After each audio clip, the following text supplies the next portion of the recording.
a Venevisión, líder en opinión, por tu canal independiente, Venevisión. Bienvenidos a Entrevista Venevisión, con nosotros Miguel Pizarro, diputado de la Asamblea Nacional y presidente de la Comisión Permanente de Desarrollo Social Integral. Bienvenido. Buenos días, Lili, ¿cómo estás? Diputado, ayer representantes de la Mesa de la Unidad Democrática acudieron al Consejo Nacional Electoral para pedir unas condiciones mínimas para la recolección de firmas de ese 20% para activar el referendo revocatorio. Recuérdenos cuáles son y qué pasaría si no se cumplen. Mira, nosotros hemos sido muy claros en la exigencia de que los venezolanos podamos ejercer nuestro derecho a revocar a quienes hoy son los responsables de la peor crisis que estamos viviendo. Y una de las principales condiciones y características del revocatorio es que es una circunscripción nacional. Sabemos que el CNE no se comporta como un árbitro, sino como un factor político.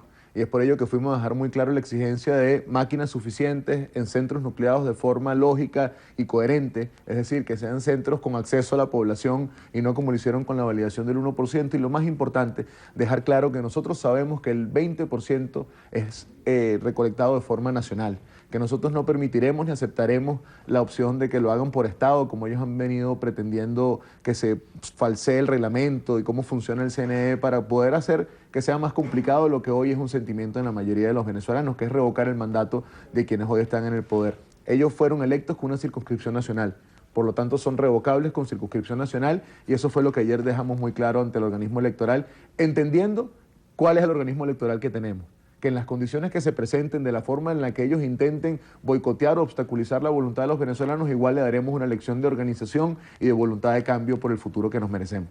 Para mañana 16 de septiembre, la MUD está convocando a una denominada Cumbre del Pueblo. Están pidiendo que la gente salga a tocar cacerolas como medida de protesta en las calles. El oficialismo, por su parte, también convoca a una movilización por la paz.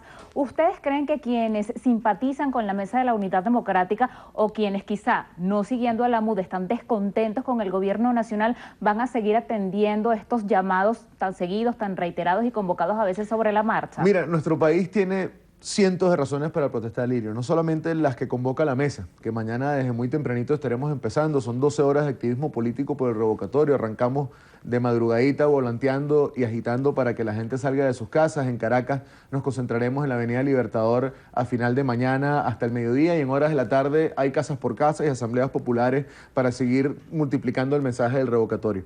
Ahora, nuestro país hoy tiene todos los días protestas, Lirio, no solamente las organizadas de forma política, aquí todos los días hay protestas por alimentación.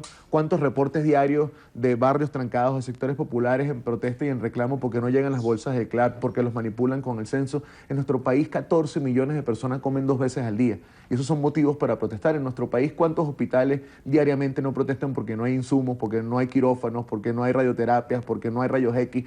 Nosotros hoy vivimos una condición social, económica y política que nos obliga a los ciudadanos a ejercer nuestro derecho como ciudadanos a reclamar y exigir soluciones. Eso tiene que ver, por un lado, con el revocatorio y las convocatorias de la mesa para que este país tenga lo más importante como salida política, que es que con su voto podamos decidir el futuro que queremos, hasta la protesta social que todos los días se ve en lo largo y ancho de nuestra geografía nacional, exigiendo el derecho básico a la alimentación, a la vida, a la salud. Que aquí 4 de cada 6 niños no vayan a la escuela por problemas de alimentación es algo que a todos debe llamarnos a la reflexión. Que en nuestro país conseguir alimento o medicina sea un trauma de humillaciones, de colas, donde lo que tienes en el bolsillo no te alcanza, tiene que ser un motivo para que todos nos movilicemos. Y el cambio político en este país no depende ni de Lucena ni de Jorge Rodríguez, depende de los ciudadanos y de nuestra capacidad de organizarnos y exigirlo. Diputado, una palabra que recientemente ha levantado reacciones: el diálogo entre gobierno y oposición. ¿Es secreto? ¿Es oculto? ¿Es a la luz pública? ¿Es negociar? ¿Es pactar? Ya el presidente Maduro ha confirmado que el expresidente colombiano Ernesto Samper va a ser mediador. El cardenal Parolin ha dicho que el Vaticano solamente espera que las partes convoquen para que el Papa Francisco también sea facilitador, y el secretario ejecutivo de la MUD, Jesús Torrealba, ha dicho que no se está negociando el revocatorio, sino su realización este mismo año 2016. Mira, este tipo de episodios a veces terminan generando polémica por cómo se explican o cómo se dicen. Es muy claro lo que ha sido la exigencia de la unidad durante todo este año, tanto en público como en privado. Referéndum revocatorio. El diálogo más importante que este país necesita es el de los ciudadanos con su voto decidiendo el futuro que quiere. El diálogo más importante que este país requiere es el reconocimiento de que estamos en la peor crisis política de nuestra historia y que tenemos que abrir los cauces para que el ciudadano con su voto, mediante el referéndum revocatorio, decida en qué país quiere vivir. Ahora, lo que decimos en público lo repetimos en privado. condiciones electorales y caminos electorales para, constitución en mano, poder conseguir el cambio que este país necesita. Este tipo de episodios sirven para la reflexión. ¿A quién le interesa impulsionar el diálogo? ¿A qué actores del gobierno les interesa que no haya ningún espacio de discusión, de reconocimiento, de facilitación de procesos? ¿Qué otra cosa puede discutir el gobierno que no sea su transición política de ser gobierno a ser oposición? Este país va a cambiar, y este país va a cambiar en varias formas. Una de las formas más importantes es que quienes hoy somos oposición pasaremos a ser gobierno, y debemos tener las garantías de cómo vamos a ser gobierno. Y quienes hoy son gobierno pasarán a ser oposición, y a ellos hay que darles las garantías para que puedan ejercer la oposición en mejores condiciones que las que ellos han dado hacia nosotros. Nosotros, en cualquier espacio, público, privado, con internacionales, con locales, como sea, la exigencia es la misma. Referéndum revocatorio en el año 2016 para con nuestro voto poder decidir el país que queremos. Pensar que en esta realidad política, en esta bomba de tiempo que se llama Venezuela, donde todos los días hay microcaracazos, donde nadie tiene hoy la misma talla de pantalón que tenía cuando empezó el año, es posible pactos, negociaciones, acuerdos oscuros tras cámaras, así escondiditos bajo la mesa, es no entender el país en el que estamos.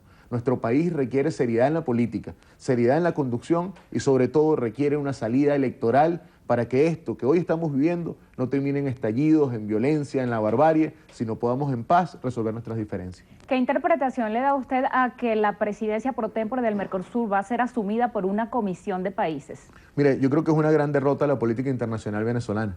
Igual que esta cumbre de los países no alineados, donde apenas vienen 2 o 3 presidentes, disminuyendo considerablemente la cantidad de representación ejecutiva que había ido a cumbres anteriores, lo que termina es demostrando el aislamiento de quienes no entienden la política internacional y quienes desde la realidad local intentan falsear lo que sale hacia el resto del mundo. Miren, cuando nuestra canciller dice que aquí hay comida para alimentar a 3 países, pero cualquiera que tenga 2 dedos de frente puede darse una vueltica y ver las colas que hay para conseguir comida, ¿entiendes por qué se aíslan de la política internacional? Y es una gran derrota para la diplomacia venezolana, cómo han venido actuando ellos y las respuestas que han tenido en el Mercosur y en otros órganos internacionales.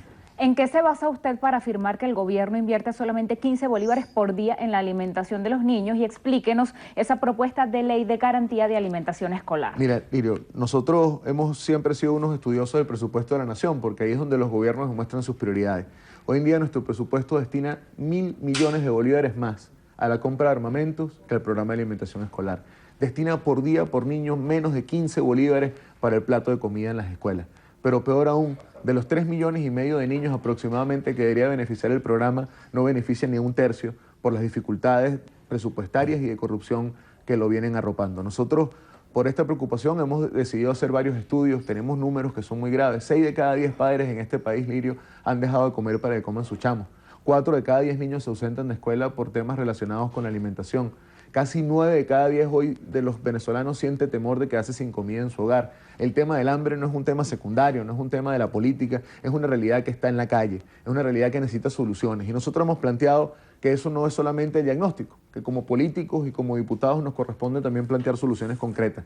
Si nosotros pudiéramos garantizar que cada niño en su escuela recibiera al menos un plato de comida balanceado al día, tú estarías impactando más de 3,5 millones de niños, que estarías a la vez multiplicándolo por sus núcleos familiares, estarías ahorrándole dinero a sus padres y estarías garantizando alimentación en quienes más lo necesitan.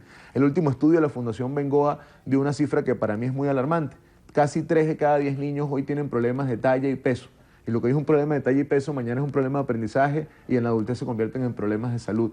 Mientras que esa realidad existe, el gobierno gasta millones de bolívares en cosas que no tienen ningún sentido, vallas publicitarias falseando realidades, propagandas de televisión, intentando inventar un mundo de ficción cuando hoy en día nuestro país está pasando hambre. Mira, cuando el presidente de la República se para y dice que la dieta de Maduro esto o aquello, como si la dieta de Maduro fuera un chiste o fuera utilizado como un ardid popular para reírse de algo positivo, ahí te demuestra la indolencia y la desconexión de quienes hoy toman las decisiones y quienes tienen el poder. El que no entiende la crisis ni la sufre, no le interesa resolverla. Y ellos viven como reyes, privilegiados, mientras que los venezolanos no consiguen comida, no consiguen medicinas y todos los días sufren para resolver los problemas más básicos. Diputado, gracias por venir. Gracias a ti, Lirio.